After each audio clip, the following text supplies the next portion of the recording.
खदेरान हां गुरुजी साकी लगाओ तनी। हां गुरुजी चलो देख घरा बुराई का बिछाओ यहां जी गुरुजी। नया जगह बा नया मुला फसा के समझ गइल। हां गुरुजी बुझात त बात चेला हमर चेला पढ़ा चला का चेला बिछाओ चला चला आज खदेरान। हां गुरुजी नया जगह बा हां आ नया मुला फसावे के बा। हां गुरुजी क्या कि हमनी के ये धंधा बा। हां गुरुजी एकरे से रोटी चलता जी जी। चेला चला घर एक नाम है खदेरन हो जहां जाइले हमर खदेरन हेला बड़ा बढ़िया खदेरन हो। हां गुरुजी चेला तीसर का चलन चला गइल बा है कोरोना आ कोरोना से हमनी के मरत तनी सुन जी गुरुजी। तोहरो बाल बच्चा चली हमरो चली गुरुजी। हमर शादी अभी नहीं के कोई चला हो जाई दोस्त काहे इतना परेशानी में बड़ा बहुत ज्यादा परेशानी में लगा क्या बताई हो तरह से लॉकडाउन पूरा बर्बाद कर दिले उनके काम करा भाई हमार थोड़ा जगह थोड़ा चल ठीक बात जा।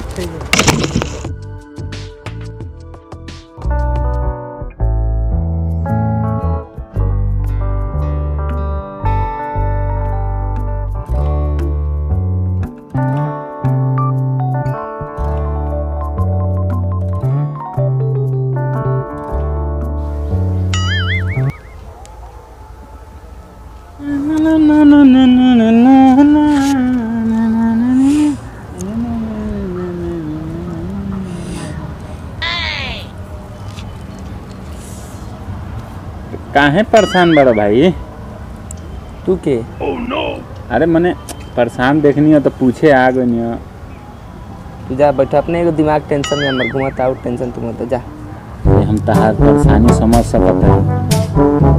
हम ये लॉकडाउन में पड़ल बानी जान तो हमार काम धंधा लॉकडाउन में पूरा बंद में काम करत बानी मिल बंद लॉकडाउन में पूरा परेशान। हमारे घर के आदमी खाइला बिना तरसत रहे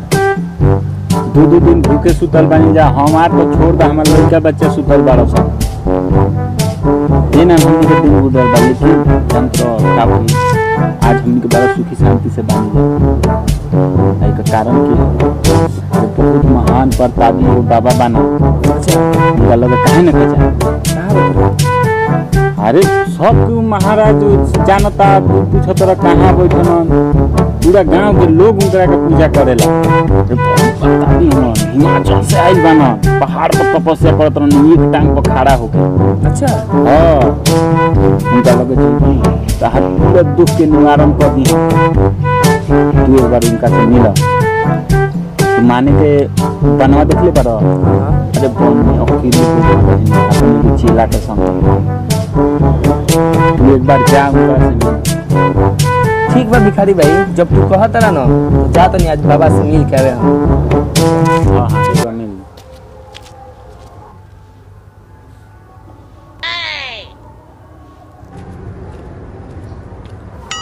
गुरुजी हां चला बोला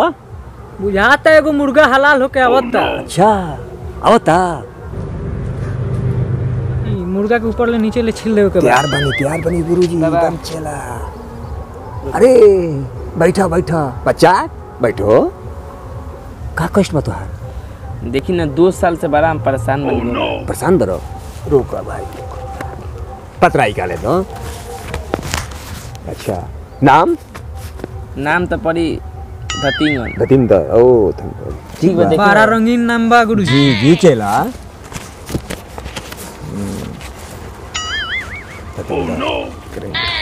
हाँ देखी मंगल संगनी कर्म रेखा जो रेखा भाग रेखा भविष्य रेखा बच्चा तुम कष्ट बा तोरा पर शनि चढ़ल बा मंगल का प्रकोप बा ओकरा के शांति करे खातिर कुछ खर्चा करे पड़ी हमारा के ना वो जड़ी दे में गो तार सारा मनोकामना पूर्ण हो जाई। समझ ला बच्चा सब ठीक हो जाई चिंता मत करो तारा सारा दुख दूर हो जाई। लेकिन बाबा के कुछ करे के पड़ी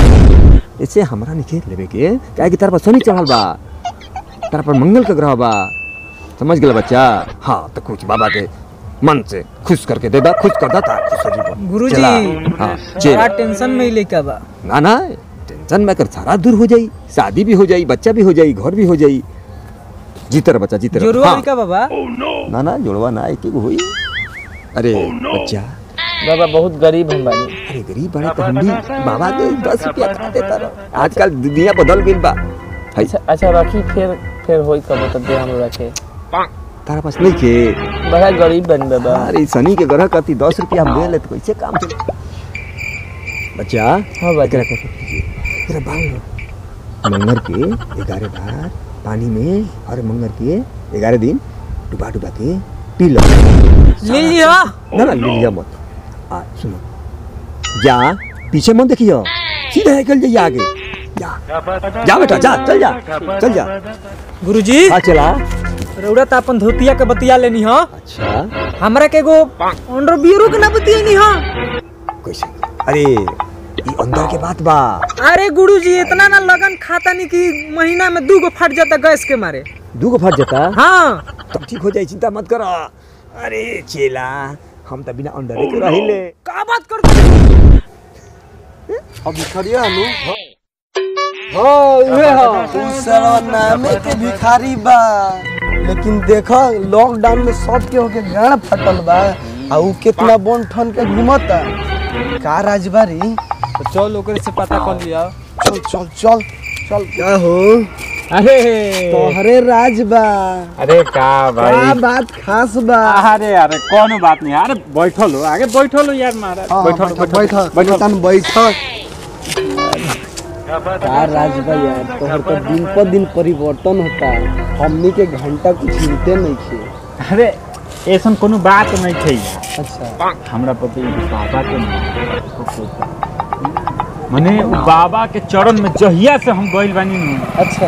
अरे हमर दिन बदल गइल बा जौन हम 2 दिन खाना ना खात रहनी लॉकडाउन में भूखे सूझ जात रहनी आज साला खाए के हमरा खाए के तो छोड़ 10 आदमी दुआर पर आ जाए तो ओकरा के ठेस के खिया दी इतना हो गइल बा ए भइयो तो हम लोग के मिलाओ ना यार बाबा साहब मिले के बा ले सुनो ना 2 साल से रुके चक्कर में बानी उ ससरी ओकर गोरे नहीं के चला काज नहीं काहे ई सब मैटर बाबा ई सब में स्पेशलिस्ट हूं अच्छा टोन देना एगो मंत्र मणि हम ता घप देना तारा गोदी में एक कसम तू अभी जानते नहीं कर अरे साला जीवनी धन हो जाइए तब ना तो का बाबा के तू एक बार जाके देख तू एक बार जा हाँ लेकिन भाई कुछ निछावर देहे के पड़ता भाई उतना बड़ा काम खातिर यार जब बाबा लगे जाइल जाता तो कुछ हाँ हाँ चरण पर रख दिया ओ बस और कुछ ना चलो मिल लो लगाई देही के हाँ ठीक एकदम ठीक बा चलो हम ठीक बात तू जा बाबा से मिल हम जाता नहीं घरे ठीक बा तू जा जा ठीक भइल सर भाई चलो एकरे मालवा पर तो हम लाइन मारत रही तो बातवा सुन ली ठीक भइल चलल जाओ बाबा लगे बाबा अरे बाबा बहुत बड़का एगो समस्या आ गइल बा बाबा बैठा बताओ का समस्या बा बताओ बाबा 2 साल से हमारे अफेयर चलत हवे आ एगो दोस्तवा जवना लड़की के हम लाइन मारत तनी वो ही पर भिड़ल बा यानी कि एगो लड़की पे को पड़ा सुन जी गुरुजी अचेला एगो लैला 2 गो मजनू अरे बाप रे बाबा के यहाँ गइल बड़ा सब बाबा हो जाई कैसन अरे हमारा लगे ऐसन जड़ी बा जी। करा कोरा में ना तारा पांजा में आ जाई धन बनिए बाबा अरे रुआ धन बनिए बाबा बैठा बाबा चिंता मत कर तार प्यार कहल लोभ मन पूरा हो जाई और एक फूल दो माली ना होई रे बचवा तो करो सुनो जी हमरा लगे ऐसन जड़ी बा लेकिन कुछ दक्षिणा लागी बाबा के बा हाँ बाबा हम दे तनी निकाल अरे रुआ के हम दे तनी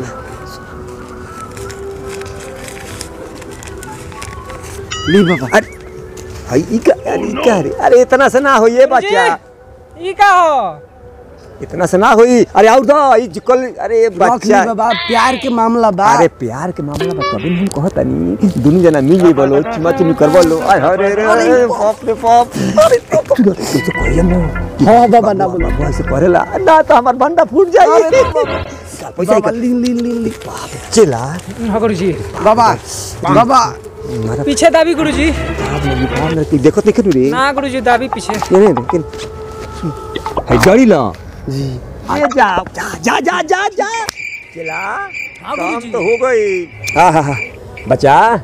ए चला हाँ गुरुजी। आज तो हमनी के एकदम गचा गच बनी से रे सब छोड़ी तो पहले का बताओ का कस बा बहुत का बात बा लोग के समस्या तो देखत तनी हम बार बांठा घूमत तनी अच्छा आज तक ले एगो ना भइल ना भाई सुन हमनी के कुछ आवेला रे हम अगर देना ती तो साला हेजी बैठते हैं संग रहता ससुर के नाती जने खा जानत सब छोड़ी जौन पैसा मिलल ह हाँ हमारा अंडरवियर के पैसा में से दे दी अरे तो अंदर के बात बा अंदर अंदर बाहर का हम ना समझे नहीं अरे तू अंदर पिए ला हम तो बिना पहनवे ना करी ले ससुरा के नाती कहेंगे तो हम ना पहनी गुरुजी हाँ चला लागत तो भिखड़िया आवता बहुत अरे ससुरा आओ तो अरे बच के बच्चे के परी रे हाँ तो बड़ा अच्छा काम धाम चलता काफी खरी भैया कि ना बहनी बहनी अरे ससुरा के नाती भेजे तरह ऐसा ही 10 को 20 रुपया के ए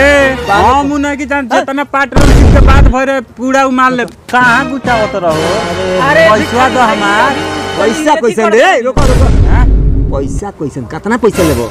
10 20 हेलो है 10 रुपया अरे तो तू कितना तीन तीन को चार चार को एक एक दिन में कस्टमर भेजत नहीं तो बोलाई का के करा बोली आज मारे बाबू आके जोन कोई बार सब बता देम बांडा फोड़ देम चल जेबल ए ना भिखारी ना हां दे दे सबूत देलक के फेंक दिए माल आ जाई कोरा में और सर मार देलक कैसे ना पछाड़ के हम चल गए जोरा में तहरा साथ का भइल बा हो जौन 2 रुपया आवत रह सबे बाबू वो दिन चला आज जबा के माथा फोड़ दे का चलो चलो हम तो लाठी से कोच के उनका के माथा चला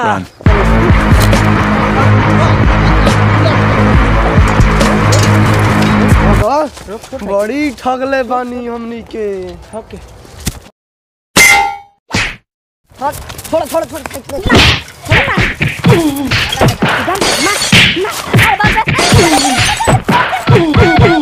हिसाब के 12 लुटले बारी लोग आज हिसाब किताब बराबर होई दस में